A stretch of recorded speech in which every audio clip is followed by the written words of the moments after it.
Complete an accurate drawing of triangle XYZ in which y to z is 10 centimetres. So there's y to z, look, that's 10 centimetres. XYZ is 62 and XZY is 47 degrees. The side YZ has been drawn for you. So I'm going to draw a little sketch of what I expect this to look like. So if that's my line from Y to Z, we know that that's 10 centimetres. Now this one represents an angle. Now that means the angle at Y, because Y isn't the one in the middle with a hat on, the angle at Y has to be 62 degrees. So that angle there is 62 degrees. And the angle at Z is going to be 47. So that angle there is going to be 47 degrees. So there's my rough sketch. Obviously that's going to be labelled X. And this is what we expect it to look like. So now we have to draw it. Remember, here's our angle measurer. Okay, so if we're going to start at this angle here, we're going to want this to be 62 degrees.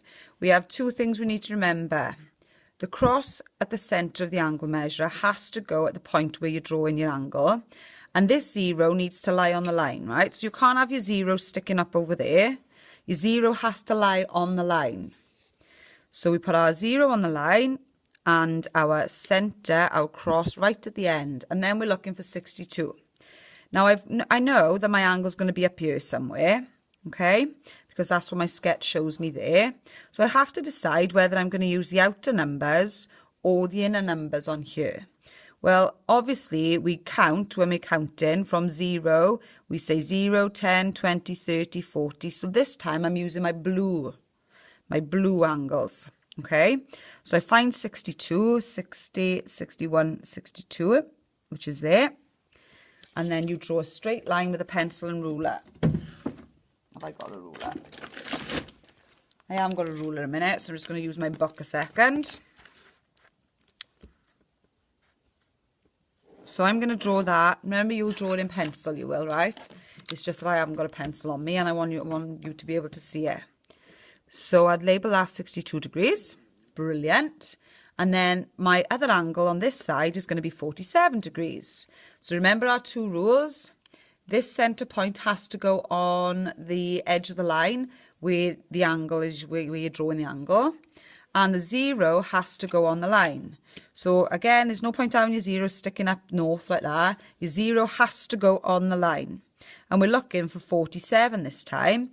Now we know the angle is going to be up here somewhere. So I go 0, 10, 20, 30, 40. So I'm following my outside numbers now. So there's 45, 46, 47. Little mark and join it up like so. Now what I've done, let's label that 47 degrees. I'm going to label that X. And it doesn't matter that we've got these two parts here, right? Because if you've done it with a pencil, you can just rub those out. You just have to make sure you draw your lines long enough so that they cross and they meet at this point X. And there's your accurate drawing of this triangle. Write down the special name given to an angle which is more than 90 degrees but less than 180. So something like this. That's an example of this type of angle. And the name of it is obtuse.